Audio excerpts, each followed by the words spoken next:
It's been very interesting seeing like the community try and rally against Yoshi and the Mysterious Book, because the more I see from this game, the more amazing it looks. But like you're definitely seeing a lot of the community try and like desperately try to downplay this game. Usually, usually by bringing up the difficulty, the inability to die. They're trying very hard to do this thing where they're like, oh, it's only for little kids. It's for babies. Like we've been seeing a lot of this lately. I remember like Synthetic Man coming out and saying this about like Donkey Kong Bonanza, where like, oh man, it's just for fetuses. Oh, like it has been like embarrassing seeing like the community try and downplay like every major Nintendo game that comes out. And Mysterious Book is no exception. But the interesting thing about this is that like the complaints about this seem like they were ripped right out of the Wii era. Like it's like I've stepped back in time and we're talking about Kirby's epic yarn once again. Because if you don't remember, young Harman Smith was a huge fan of the Wii, loved Nintendo games, loved all this stuff, and was like always on the lookout for cool, new, interesting games. And so like Kirby's Epic Yarn is coming out, okay? All right, what's it like? I'll look at a preview online. And then you just get like bombarded with all this like ridiculous hot takes about how the game is easy, how you can't die, how it's for little children, and like you just don't buy the game. I felt like personally that I think I bought like Kirby Superstar Ultra or something, and I was still going through that instead. So for me, it's like, well, okay, I'll just pass on Kirby's Epic Yarn. And like it wasn't until later that when I actually bought Kirby's Epic Yarn and played it that I realized that like I had been bamboozled. Like it is true that you can't die in Kirby's Epic Yarn, but because the game is designed around that fact, like it's fun to play, Like, again, the game has a lot of personality. It has a lot of replay value, a lot of collectibles. The game doesn't need to be challenging to be appealing to people. And again, this is something that, like, should have been pretty apparent to, like, Kirby fans of all things. But this was, like, the angle that the game journals went with, is that they tried to push this idea that Kirby's Epic Yarn was casual and lazy. A straight up, like, the most casual of Nintendo games, basically. Something for literal babies. That was their call to arms, and I think it worked initially. Because I didn't hear anything about Epic Yarn growing up, and it wasn't until later that I realized it had become such a cult classic. But we're seeing the same thing happen with Mysterious Book, because you have one side of the argument that has played the game and knows that, like, yeah, the game has a lot of great mechanics. You're studying the levels, you're learning how the enemies work. It's more about like interacting with the environment and exploring things. It's like Wario Land 3.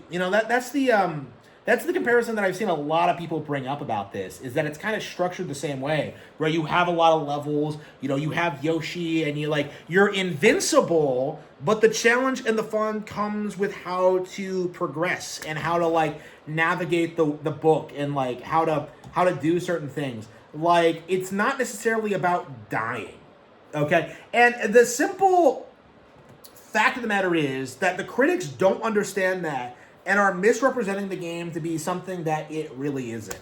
Like, oh man, you can't die in this? I guess it's a casual game then, with no real regard as to like, the level design or what the game actually is or how it plays, like, or what you actually do in the game. Like, there's no consideration to that at all. Like, all you're seeing is just people like paint this narrative that the game is like embarrassingly simplistic because you can't die, while ignoring all like the wild creative things you're seeing in the actual gameplay footage that we've seen. Like, some of the stuff I've seen is unbelievable, and really should be celebrated as like a really nice evolution of the Yoshi formula. But the community doesn't see it that way. Like, what they want is to downplay this game by any means imaginable, by any means necessary, and just like straight up brazenly misrepresenting it. Okay, like, instead of like acknowledging that Yoshi games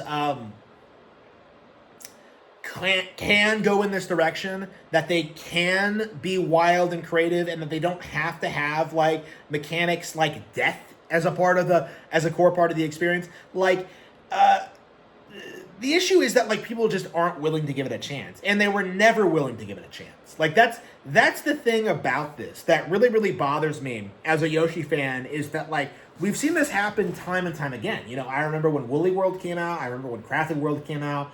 You know, even with like New Island and like DS, you know, there was all this like weird pushing to try and like meme this game into failing. You know, I grew up with Yoshi's Story, right? You know, I made a video about that today, about how misrepresented that game was. Like, and I think this is like gonna be kind of the same thing. Okay, I feel like this is gonna be a very, very well-made, engaging experience.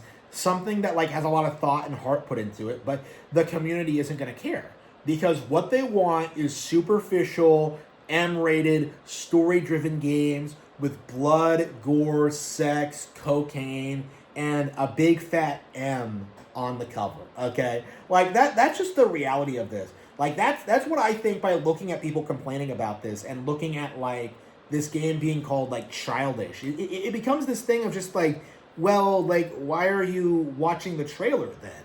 You know, like I do think people need to have this, like, they really need to rethink the way they, like, evaluate video games, okay? Like, especially something like Yoshi that has a long history of these, like, cutesy aesthetics. Like, we're past the point where we can dismiss games based on this kind of art style or vibe, okay? Like, I don't want to hear it again. It's a non-issue. It's not something I want to hear about. Go away. Like, I just don't want to hear it. Like, if you're complaining about a Yoshi game looking like this, then you were never really a Yoshi fan to begin with. Okay. And, I do think that, like, Mysterious Book absolutely has potential to be, like, one of the most successful Yoshi games ever. Like, I hope that, like, with the movie momentum and with, like, Yoshi being so popular that this game kind of blows up and becomes the best-selling Yoshi game ever. I hope it does.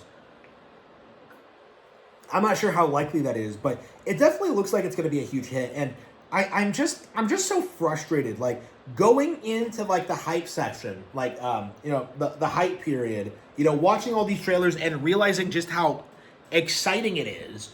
Like, look at all the stuff you can do, and you know, the community is just like refusing to acknowledge it. Like, they're just crying about Nintendo Directs, and I think that really does need to stop. Like, I am very, very tired of the inevitable Nintendo Direct being weaponized to downplay the Nintendo games that we're getting right now. Okay? Because Tamagotchi Life was great. You know, Pokapia was great. Okay? This is going to be great. You know, 3 great games. Actually, 4 if you can if you include February and Mario Tennis Fever. 4 great games in 4 months. And all the community can do is just kind of bitch about how we haven't gotten like a Nintendo Direct yet. Like, this needs to stop, okay? This is like my mindset on it. This has always been my mindset on it. Like, I don't want to hear this nonsense anymore.